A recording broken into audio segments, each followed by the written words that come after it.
के बाद अफगानिस्तान में लोग बेहद गुस्से में हैं। तालिबान के खिलाफ और तालिबान को तैयार करने वाले पाकिस्तान की खुफिया एजेंसी आईएसआई के खिलाफ पूरी दुनिया में बगावत का बिगुल फूंका जा रहा है। विद्रोह का जन सैलाब अब सड़कों पर उतरने लगा है। आलम यह है कि इस जन सैलाब को रोकने की खातिर तालिबान गोली तक चलाने को उतारू हो गए हैं। लेकिन बात सिर्फ इतनी नहीं है। विरोध की ये बयार असल में पाकिस्तान और आईएसआई के खिलाफ है और हल्ला बोल की ये सुनामी हदों से आगे निकलकर 7 समंदर पार तक जा पहुंची है।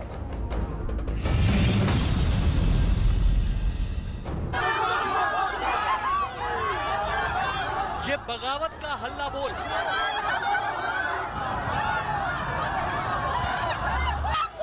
ये हक और हुकूक की आवाज है।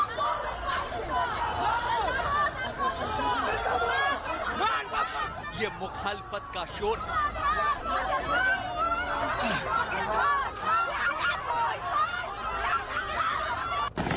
एक तरफ अफगानिस्तान में तालिबान सरकार बनाने की कवायद तेज है, तो दूसरी तरफ सरकार बनने से पहले ही अलग अलग इलाकों बल्कि यूं कहा जा सकता है कि तालिबान के खिलाफ बगावती आवाजों ने हल्ला बोल दिया है।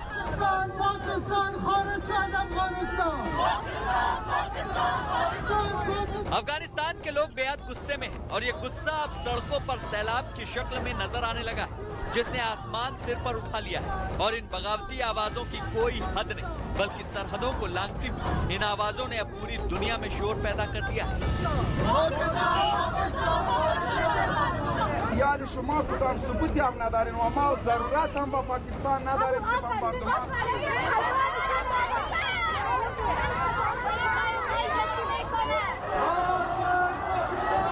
और ये शोर इतना जबरदस्त था कि तालिबान अपने असली रंग में उतर आया।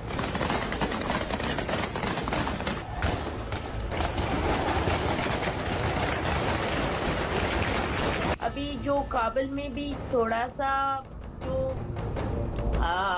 वोमेन निकल रहे हैं, जो प्रोटेस्ट कर रहे हैं, वो भी यही इंटरनेशनल कम्युनिटी की प्रेजेंस है, अभी भी है और फोकस भी काबुल में है।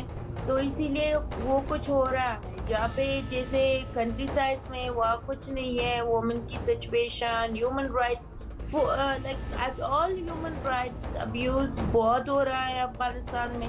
अफगानिस्तान में विरोध के उठते स्वर का इतना जबरदस्त असर हुआ कि तालिबान को अपने चेहरों से शराफत का चोंगा खुद ही उतारकर फेंकना पड़ गया और उनका वो असली रंग दुनिया के सामने नजर आ गया, जो तालिबान की असली पहचान भी है। जिस वक्त लोग पाकिस्तान के खिलाफ नारे लगा रहे थे, तालिबान के लड़ाकों ने प्रदर्शनकारियों को रोकने के लिए उन पर गोलियां तक चला दी। गुस्से और बौखलाहट का ये मंजर और तालिबान के खिलाफ उठती आवाजों की इन चंद तस्वीरों से ये अंदाजा भी मिल जाता है कि आज के हालात कैसे हैं।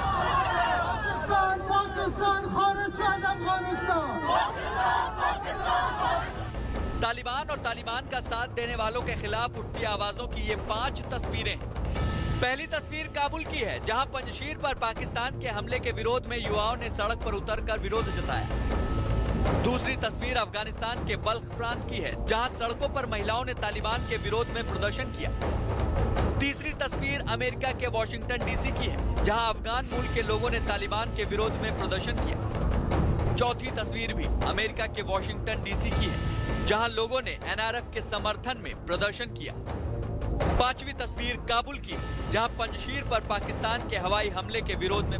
इस वक्त की ब्रेकिंग न्यूज, तालिबान ने नई सरकार का ऐलान किया है। अफगानिस्तान में सरकार गठन का ऐलान। मोहम्मद याकूब होंगे रक्षा मंत्री और साथ ही साथ कई अहम पदों पर नामों की घोषणा तालिबान में नई सरकार के ऐलान के साथ हो गई है। और इसके साथ ही अफगानिस्तान में सरकार का गठन, जिसमें मोहम्मद याकूब के रक्षा मंत्री होने की जानकारी कंफर्म हो रही है और तालिबान ने नई सरकार का ऐलान किया है। मुल्ला हसन अखुंद बनेंगे अफगानिस्तान के प्रधानमंत्री, जिस तरह की जानकारियां लगातार आ रही है। और भी बहुत सारे नामों का खुलासा भी होने ही वाला है, जिसको लगातार सिलसिलेवार तरीके से हम आप तक पहुंचाएंगे। लेकिन इस बीच तालिबान ने नई सरकार का ऐलान किया है। मुल्ला याकूब बनेंगे अफगानिस्तान के रक्षा मंत्री। मोहम्मद याकूब इस वक्त रक्षा मंत्री बनेंगे, इस तरह की जानकारी सामने आ रही है। तालिबान ने नई सरकार का ऐलान किया है, लेकिन इस ऐलान के दरमियान जिस तरह की तस्वीरें, जिस तरह की घटनाएं हो रही हैं, ऐसे में एक बड़ा तबका है अफगानिस्तान में जो विरोध भी कर रहा है मौजूदा बदलाव का। और ऐसे में नई सरकार के गठन, उसके ऐलान को लेकर ब्रेकिंग न्यूज, न्यूज 18 के व्यूअर्स के लिए अफगानिस्तान में सरकार के गठन का ऐलान, और इसके साथ मोहम्मद याकूब होंगे रक्षा मंत्री, और इसी के साथ ही सिराजुद्दीन हक्कानी गृह मंत्री बनाए जाने की जानकारी मिल रही है। न्यूज 18 इस वक्त आपको बता रहा है तालिबान के नई सरकार के ऐलान के मद्देनजर अफगानिस्तान में सरकार का गठन, उसका ऐलान, और सिराज हक्कानी आंतरिक मंत्री बनाए जाएंगे।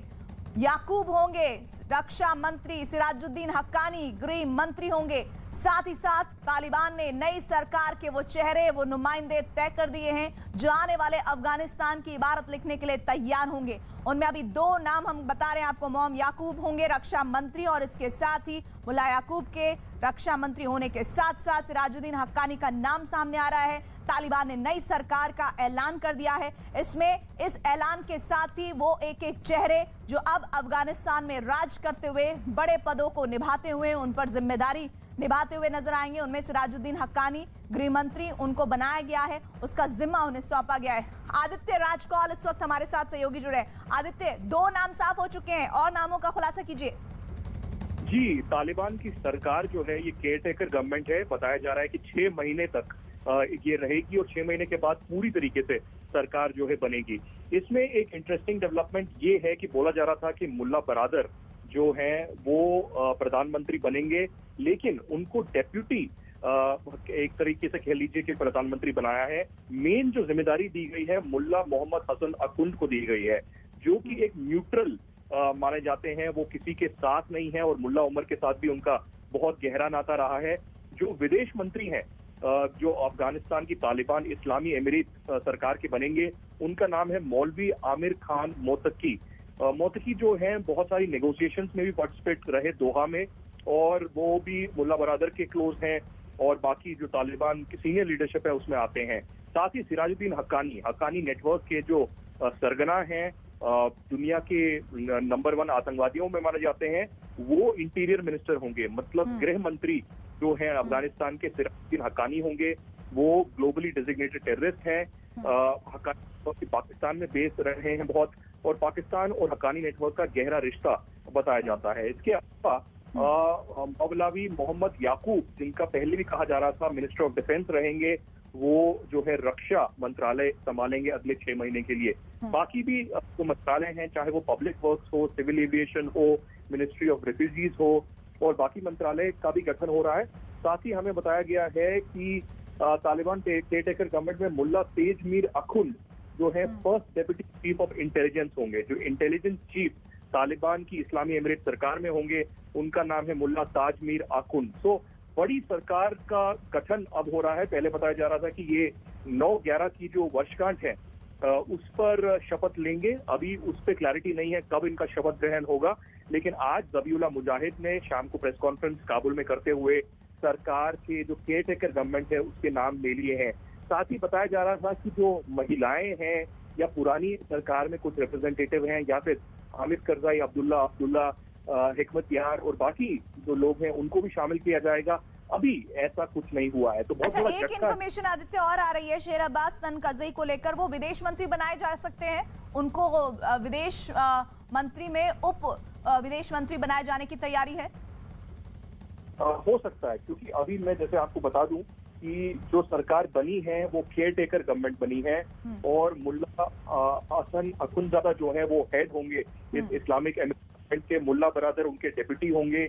ये गठन अभी हो गया है, ये अनाउंसमेंट हो गया है। लेकिन शेर मोहम्मद तनकज़ई जो हैं, जो कि नेगोशिएशंस में भी पार्टिसिपेट कर रहे थे, और अभी फॉरेन डेलीगेशन है, चाहे वो चाइना का हो, इंडिया का हो, टर्की का हो या यूएन का हो, उनसे ही बात चल रही है।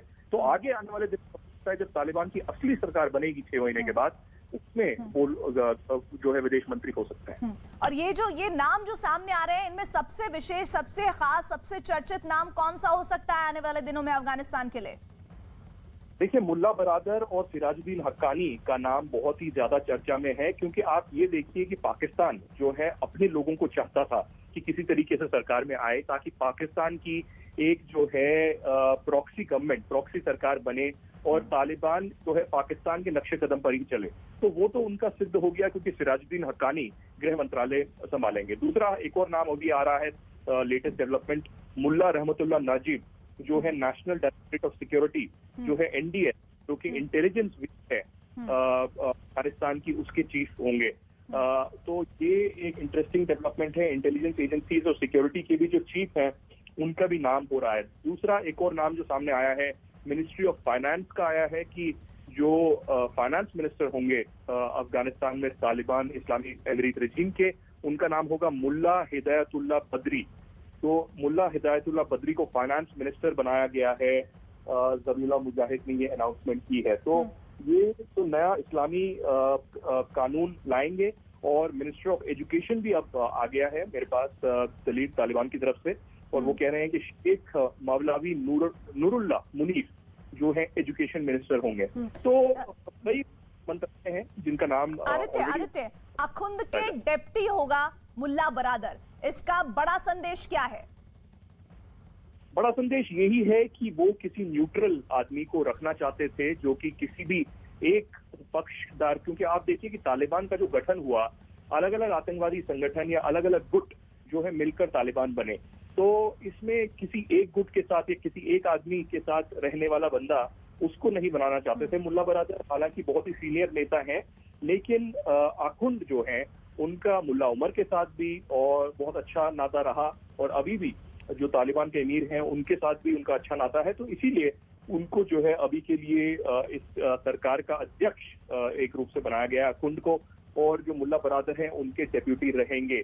और इसके साथ ही खलील उर रहमान हक्कानी जो एक और हक्कानी नेटवर्क के नुमाइंदे हैं, उनको मिनिस्टर ऑफ रेफ्यूजीज बनाया गया है तालिबानी सरकार में। तो बहुत सारे ऐसे नाम आ रहे हैं सामने जो पाकिस्तान की शह पर और पाकिस्तान के नक्शे कदम पर लोग चलते रहे, उनको सरकार में शामिल किया गया है। तो क्लियरली एक पाकिस्तान प्रॉक्सी सरकार बनाने की ये साजिश है, जिसमें आज भी हमने देखा कि पूरे दिन अफगानी लोग, चाहे वो महिलाएं थी या बच्चे थे या बुजुर्ग थे, सामने आए, प्रदर्शन किया पाकिस्तान के खिलाफ, पाकिस्तान मुर्दाबाद के नारे भी लगाए। और अब साफ हो गया है कि ये जो केयरटेकर गवर्नमेंट अगले 6 महीने रहेगी, ये पाकिस्तान के नक्शे कदम पर ही चलेगी। और क्या वेस्ट इसको नजरअंदाज कर देगा, क्या अमेरिका इस पर कदम नहीं उठाएगा, ये कुछ अहम चीजें हैं जो आने वाले दिनों में हमें देखने को मिलेंगी। ये जो प्रॉक्सी सरकार बनाने की कवायद हुई है, इसकी बड़ी वजह जो सिर्फ अफगानिस्तान में नहीं बल्कि दुनिया के अलग अलग हिस्सों में जो अफगान के लोग हैं या फिर जो अफगान परस्त लोग हैं, उनके जो प्रोटेस्ट हो रहे हैं, उससे जोड़कर किस तरह से देखें आदित्य से? जी बिल्कुल, आप खुद ही देखिए कि पहले तो पाकिस्तान कहता था कि भारत जो है आतंकवाद कर रहा है, ये भारत पाकिस्तान के खिलाफ अफगानिस्तान की धरती पर कुछ कदम उठा रहा है, लेकिन अब तो भारत है ही नहीं। तो भारत का वहां पर ना एम्बेसी है या भारत का कोई नुमाइंदा भी वहां पर नहीं है, तो अब वो किसको बोले? अभी भी पाकिस्तान में हमले हो रहे हैं, अभी भी पाकिस्तान तालिबान एक्टिव है, हक्कानी नेटवर्क बहुत एक्टिव है, और अभी भी जो है अफगानी लोगों के साथ त्रासदी हो रही है, मारामारी हो रही है। अभी प्रोटेस्ट में आज के जो प्रदर्शन हुए हैं, चाहे वो काबुल में हो, हेरात में हो या अलग अलग जगहों में हो, वहां पर प्रदर्शनकारियों पर तालिबान और पाकिस्तानी आतंकवादियों ने जो है गोलियां बरसाई हैं, और कई लोगों की मृत्यु होने की भी खबर आ रही है। हमने ये भी देखा कि पत्रकारों को और प्रदर्शनकारियों को कैसे गिरफ्तार किया गया। तो ये एक सच्चाई है जिससे दुनिया को अब जूझना पड़ेगा, क्योंकि बहुत सारे पहले अभी लोग हैं अफगानिस्तान में जो दुनिया की तरफ अब देख रहे हैं, मदद की गुहार लगा रहे हैं। तो क्या दुनिया एकजुट होकर मदद करेगी अफगानिस्तान के लोगों की? ये बहुत बड़ी एक चीज होगी जो आने वाले दिनों में देखी जाएगी। लेकिन अभी सरकार का गठन हो गया है, और सबसे बड़ा चुनौती जो तालिबान के सामने है, क्योंकि उन्होंने जबरन कब्जा किया है, ये हमें याद रखना पड़ेगा, ये एक डेमोक्रेटिक सरकार नहीं है। तो वो ये सरकार कैसे चला पाएंगे, उनके फाइनेंसेस कहाँ, सैलरीज कैसे देंगे? आदित्य, यही सवाल लेकर मैं शैलेंद्र वांगू भी हमारे साथ जुड़ गए हैं। शैलेंद्र वांगू, 6 महीने के लिए प्रॉक्सी सरकार बनाने की तो कवायद हुई है, लेकिन जिस तरह का विरोध इस वक्त तालिबान का हो रहा है, ऐसे में 6 महीने कितनी बड़ी चुनौतियों से भरे होंगे इस तालिबान सरकार के लिए? देखो, जाहिर तौर पर ये चुनौतियों भरा दौर रहेगा, और इसकी शुरुआत कल रात से ही हमने देखा हो चुकी है, क्योंकि जो कॉल दिया है अहमद मसूद ने, उसके बाद जो सड़कों पर लोग आए हैं, लगातार प्रदर्शन कर रहे हैं, खासतौर से पाकिस्तान के खिलाफ, न सिर्फ काबुल में बल्कि सात समंदर पार वॉशिंगटन डीसी में भी, यूके में भी, जर्मनी में भी। तो जाहिर तौर पर ये चैलेंज अफगानिस्तान सरकार के सामने लगातार है, तालिबान सरकार के सामने। लेकिन एक अहम बात ये भी है कि माना यह जा रहा था कि इंटरिम गवर्नमेंट होगी, अभी तक ऐसा कोई चेहरा दिखाई नहीं दिया है जो तमाम नाम जिनका नाम घोषित हुआ है अब से कुछ देर पहले इस प्रेस कॉन्फ्रेंस में, जो इंक्लूसिव गवर्नमेंट की शेप दिखाए। ये बस वही तालिबान और हक्कानी नेटवर्क के ही जो चेहरे हैं उन्हीं को प्रोमिनेंट जगह पर रखा गया है। जो लगातार कहा जा रहा था कि जो पिछली सरकारों में जो लोग थे उनको भी अकोमोडेट किया जाएगा, इसमें ताजिक को, उज्बेक को और हजारत को अकोमोडेट किया जाएगा, लेकिन जो टॉप पोजीशंस हैं वहां पर सिर्फ हक्कानी और तालिबानी ही नजर आ रहे हैं। तो जाहिर तौर पर एक इंक्लूसिव गवर्नमेंट की बात लगातार हो रही है। अमेरिका भी ये बात कह रहा है कि अभी फिलहाल रिकॉग्निशन की बात हम नहीं कह सकते हैं, यूके भी ये बात कह रहा है, भारत भी दबे होंठों ये बात कह रहा है कि वहां देखना होगी किस तरह की सरकार वहां आती है, उसके बाद रिकॉग्निशन की बात होगी। तो ऐसे में कदम उठाने होंगे। जो ये आज सरकार की घोषणा हुई है, जल्दबाजी में लगता है ये सरकार की घोषणा हो रही है, क्योंकि जिस तरह के हालात अभी बन रहे हैं अफगानिस्तान में, कहीं ना कहीं ये हालात तालिबान के हाथ से निकलते हुए नजर आ रहे हैं। चलें, जल्दबाजी में आप बने रहिएगा। और ये जो नई सरकार के गठन के नुमाइंदे सामने आ रहे हैं उनसे तो हम लगातार आपको जानकारी दे रहे हैं, वो चेहरे कौन कौन से होंगे। तालिबान ने नई सरकार का ऐलान किया है अफगानिस्तान में। इस सरकार के गठन के साथ ही मुल्ला हसन अखुंद जो है वो अब प्रधानमंत्री के तौर पर नजर आएंगे और उनके डेप्यूटी होंगे मुल्ला बरादर, उप प्रधानमंत्री उन्हें बनाया गया है। साथ ही साथ तमाम विभागों का भी बंटवारा हुआ है, उसमें एक एक करके मुल्ला याकूब रक्षा मंत्रालय, सिराजुद्दीन हक्कानी गृह मंत्रालय का कार्यभार संभालेंगे। लेकिन ये प्रॉक्सी सरकार है, यानी कि 6 माह के लिए कार्यवाहक सरकार का ऐलान हुआ है। लेकिन वही दूसरी तरफ big picture of the day, इस सरकार से भी ज्यादा गठन से बड़ी पिक्चर ये कि महिलाएं और पुरुष उतर पड़े हैं अफगानिस्तान की सड़कों पर। काबुल से हमने वो तस्वीरें लगातार आप तक पहुंचाई, वॉशिंगटन डीसी, अमेरिका से लेकर तमाम जगह पर, तेहरान से लेकर देश के इन हिस्सों के अलावा जहां जहां अफगान से जुड़े हुए लोग हैं, अफगानिस्तानी लोग रहते हैं, वहां पर एक बड़ा तबका विरोध प्रदर्शन कर रहा है। और इन विरोध प्रदर्शनों के बीच शैलेंद्र वांगू, इस सरकार का गठन मतलब साफ है, बहुत ज्यादा विरोध का सामना करना पड़ेगा तालिबानी सरकार को। देखिए, इतना आसान नहीं होगा। जिस तरह से बंदूक की नोक पर और जबरन तालिबान ने कब्जा किया है अफगानिस्तान पे, और यहाँ तक कि पड़ोसी मुल्क ये भी कह रहे हैं, ईरान की तरफ से जो बयान आया है कि वहां पर चुनाव होने चाहिए, एकमात्र सॉल्यूशन हिंसा का यही है कि वहां पर चुनाव कराए जाना चाहिए ताकि लोगों की जो मंशाएं हैं, लोगों की जो एस्पिरेशंस उनको पूरा किया जा सके। ये ईरान का कहना है। लेकिन जाहिर तौर पर जो ये सरकार है, जैसे मैं आपको बताया, बहुत जल्दबाजी में ऐसा लगता है कि ये किया गया हो, और कहीं ना कहीं जो पिछले दिनों टसल देखने को मिला तालिबान और हक्कानी नेटवर्क के बीच में, जिसके बाद आईएसआई चीफ को बीच में कूदना पड़ा और आईएसआई के चीफ काबुल आए, और उसके बाद माना जा रहा है कि अलग अलग मुलाकात करने के बाद ही हक्कानी नेटवर्क को थोड़ा इसमें कम जगह मिली है, उनको इंटीरियर मिनिस्ट्री मिली है, डिफेंस मिनिस्ट्री मुल्ला याकूब को मिली है। तो जाहिर तौर पर जो तालिबानी ये नेता है उनको उनकी जिम्मेदारी इसमें दी गई है नए कैबिनेट में। तो ऐसे में हक्कानी नेटवर्क को थोड़ा सा इसमें टोन डाउन किया गया है। तालिबान को बहुत ज्यादा इस कैबिनेट में लगता है कि वजन मिला है। लेकिन अब देखना ये होगा कि ये सरकार कैसे चल पाती है, क्योंकि चैलेंजेस बहुत है, इकोनॉमी डूब चुकी है और किसी भी बड़े देश का समर्थन फिलहाल सरकार को नहीं मिल पा रहा है। शैलेंद्र, इस पूरे सरकार के गठन में सबसे बड़ी जो तस्वीर है वो पाकिस्तान के इन्वॉल्वमेंट की है। वो आईएसआई जिस तरह से एक हफ्ते से उनके प्रमुख डेरा जमाए बैठे हुए थे और लगातार उनका प्रोटेस्ट हो रहा था, उसकी तस्वीरें भी हमने अपने व्यूअर्स को दिखाई। ऐसे में पाकिस्तान की भागीदारी इस नई सरकार में, जो सिर्फ प्रॉक्सी सरकार है, 6 महीने के लिए गठित हुई है, उसका रोल क्या है पाकिस्तान का? विश्व जानना चाहता है, वो लोग जानना चाहते हैं जो आज सड़कों पर पाकिस्तान के विरोध के लिए उतरे हैं। देखिए, अभी तक जो सबसे बड़ा चेहरा नजर आ रहा है इंटीरियर मिनिस्टर यानी गृह मंत्री का, वो सिराजुद्दीन हक्कानी का है। हक्कानी नेटवर्क का बड़ा नाम, और पाकिस्तान प्रॉक्सी के तौर पर हक्कानी नेटवर्क चलाता रहा है आज से पहले भी। यहाँ तक कि जब पिछली तालिबान की सरकार थी, उस वक्त हक्कानी नेटवर्क लगातार भारत के इंटरेस्ट पर हमला करता आ रहा था, और जाहिर तौर पर पाकिस्तान के इशारों पर ही हक्कानी नेटवर्क काम करता है। हक्कानी इकलौता ऐसा नाम है इंटीरियर मिनिस्ट्री जिनको मिली है। तो जाहिर तौर पर अब जो प्रोटेस्ट वहां हो रहे हैं, उनको कैसे कंट्रोल करना है, कैसे जनता की आवाज दबानी है, ये अब सीधी जिम्मेदारी सिराजुद्दीन हक्कानी की होगी। उनके सामने चैलेंजेस बहुत ज्यादा होंगे, क्योंकि हम देख रहे हैं ये प्रोटेस्ट सिर्फ एक इलाके में नहीं बल्कि अफगानिस्तान के अलग अलग इलाकों में प्रोटेस्ट हो रहे हैं। सबसे बड़ा चैलेंज सिराजुद्दीन हक्कानी के सामने यही है। लेकिन दूसरी बात ये भी है कि तालिबान भी माना जाता है कि पाकिस्तान के इशारों पर ही कदम उठा रहा है। हमने ये भी देखा कि पंजशीर में किस तरह से पाकिस्तान ने मदद की है तालिबान की पंजशीर पर कब्जा करने के लिए। तो जाहिर तौर पर हक्कानी की बात करें, तालिबान की बात करें, दोनों ही पाकिस्तान के ही प्रॉक्सीज हैं। लेकिन देखना ये होगा कि जो चैलेंजेस फिलहाल इस वक्त सरकार के सामने हैं, उनसे कैसे निपटती है नई सरकार। आदित्य राज कौल भी हमारे साथ लगातार बने हुए। आदित्य राज कौल, और वो कौन से चेहरे हैं जिन पर निगाह रहेगी इन 6 महीनों में कार्यवाहक सरकार पर? देखिए, आपने मुझे शेर मोहम्मद सनकजाई के बारे में पूछा था। अभी उनका अनाउंसमेंट हुआ है कि वो डेप्यूटी फॉरेन मिनिस्टर होंगे केयरटेकर गवर्नमेंट में। तो जो मोतकी हैं, मोतकी मेन फॉरेन मिनिस्टर रहेंगे और साथ ही डेप्यूटी जो है सनकजाई रहेंगे। इनका दोनों का मेन रोल रहा है लोगों के साथ बातचीत करने का। और अभी भी जैसे बोला जा रहा है कि हालांकि पाकिस्तान चाइना के साथ अच्छे रिश्ते हैं, लेकिन जो सेरेमनी होगी उसमें कुछ और देशों को भी बुलाया जाएगा, जिसमें टर्की, ईरान भी शामिल रहेंगे। तो बहुत सारे चेहरे आ रहे हैं, करीबन 15 से 20 नाम जो है सामने आए हैं। अलग अलग मंत्रालय इनको दिए गए हैं।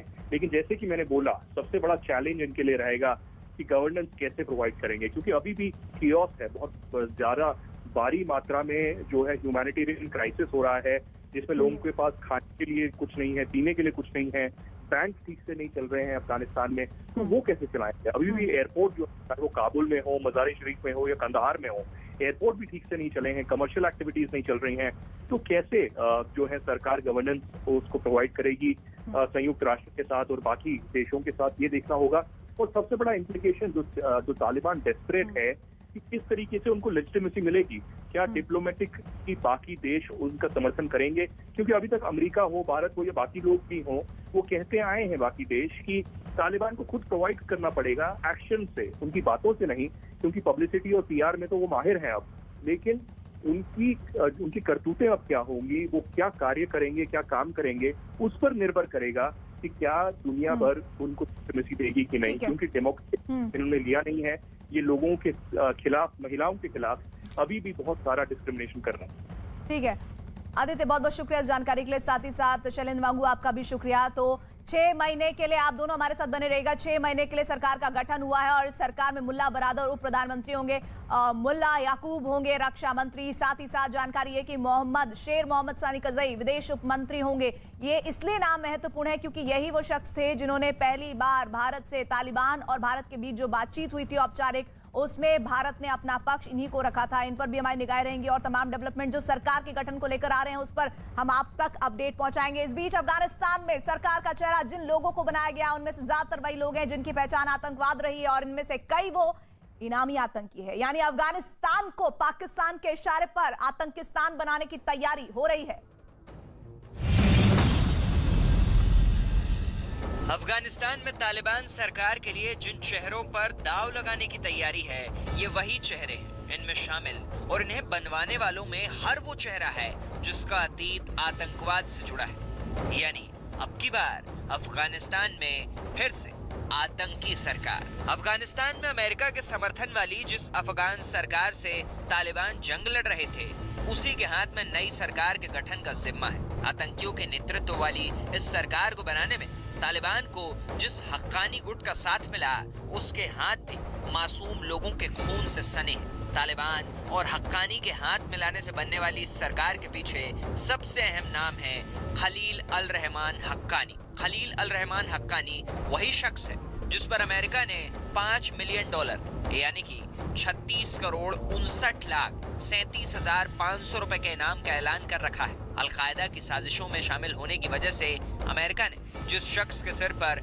इतने बड़े इनाम का ऐलान कर रखा है, अब अमेरिकी सेना के लौटने के बाद वो अफगानिस्तान की सरकार की किस्मत लिख रहा है। जब खलीलुर रहमान हक्कानी जैसे आतंकी अफगानिस्तान के भाग्य विधाता बन जाएं, तो वहां की सरकार में आतंकियों की फौज होना लाजमी है। हक्कानी नेटवर्क को अफगान तालिबान और अलकायदा दोनों से जुड़ा आतंकी संगठन माना जाता है, जिसमें खलीलुर रहमान हक्कानी का ओहदा बहुत बड़ा है। हक्कानी नेटवर्क को अफगानिस्तान की सेना और सुरक्षा बलों पर हमले के लिए जाना जाता है, जिसे पाकिस्तान का समर्थन हासिल है।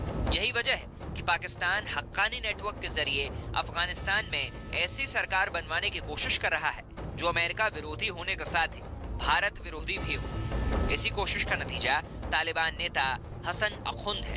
आतंकी मुल्ला उमर के करीबी हसन अखुंद ने इतना खून खराबा किया है कि संयुक्त राष्ट्र ने उसे आतंकवादी घोषित कर दिया। हसन अखुंद की कट्टरता के बारे में दुनिया को तब पता चला जब 2001 में बामियान में बुद्ध की प्रतिमाओं को डायनामाइट लगाकर उड़ा दिया गया था। उस वक्त तालिबान सरकार में नंबर 2 मुल्ला हसन अखुंद ने बुद्ध की प्रतिमाओं को इस्लाम के खिलाफ बताया था। हालांकि अफगानिस्तान के बाहर मुल्ला हसन अखुंद को ज्यादातर लोग नहीं जानते। इस वजह से मुल्ला हसन अखुंद का नाम सामने आने से कई लोग हैरान रह गए। वैसे अफगानिस्तान की कट्टर जमात हसन अखुंद को जानती है। मुल्ला हसन अखुंद तालिबान के फैसले लेने वाली बॉडी रहबरी शूरा के प्रमुख हैं। हसन अखुंद पहले भी 20 साल तक रहबरी शूरा के प्रमुख के रूप में काम कर चुके हैं। उनकी पहचान एक धार्मिक नेता की रही है। बताया जा रहा है कि पाकिस्तानी खुफिया एजेंसी ISI के चीफ मोहम्मद फैज के इशारे पर मुल्ला बरादर को साइडलाइन करने का फैसला किया गया, तो नेतृत्व के लिए नए नाम की तलाश शुरू हुई। ऐसे में हिबातुल्लाह अखंदजादा के करीबी और लो प्रोफाइल हसन अखुंद के नाम पर सब सहमत हो गए। असल में पाकिस्तान नहीं चाहता कि कोई प्रभावशाली नेता तालिबान सरकार में शीर्ष पर बैठे। पाकिस्तान को मुल्ला बरादर के अमेरिकी दबाव में या किसी और के इशारे पर काम करने का डर सता रहा है, लेकिन मुल्ला बरादर को पूरी तरह खारिज नहीं किया जा सकता। तालिबान सरकार के संभावित सबसे बड़े चेहरों में मुल्ला बरादर भी है, जिसे उपराष्ट्र प्रमुख बनाया जा सकता है। मुल्ला बरादर तालिबान की नींव रखने वालों में से एक है और वो अपने जीजा मुल्ला उमर के सबसे भरोसेमंद कमांडरों में से एक है। आतंकी गतिविधियों में शामिल होने की वजह से पाकिस्तान ने उसे 2010 में गिरफ्तार कर लिया था, जिसे 2018 में अमेरिका से बातचीत के लिए छोड़ा गया था। अफगानिस्तान में तालिबान सरकार की धमक के साथ ही विरोध प्रदर्शन शुरू हो चुका है। हर किसी को कट्टरपंथी सरकार का खौफ सता रहा है, लेकिन तालिबान सरकार में गृह मंत्रालय की जिम्मेदारी हक्कानी नेटवर्क के सिराजुद्दीन हक्कानी को मिलने वाली है। हक्कानी नेटवर्क के सबसे बड़े नेता और इनामी आतंकी खलील अल रहमान हक्कानी का सिराजुद्दीन हक्कानी भतीजा है। अमेरिकी विदेशी विभाग की नजर में सिराजुद्दीन हक्कानी भी एक आतंकी है, जिसके सिर पर $10 मिलियन यानी कि 73 करोड़ रुपए से भी ज्यादा का इनाम है। अमेरिका जिस अल कायदा और उसामा बिन लादेन के पीछे पड़ा था, उन दोनों से हक्कानी नेटवर्क के गहरे संबंध रहे हैं। तालिबान सरकार में इनामी आतंकी रहे ऐसे कई चेहरे नजर आने वाले हैं। तो तालिबान की प्रॉक्सी सरकार के हर डेवलपमेंट पर न्यूज 18 इंडिया की निगाह रहेगी। बुलेटिन में वक्त एक ब्रेक का। ब्रेक के बाद दिखाएंगे कुछ और अहम खबरें डंके की चोट पर।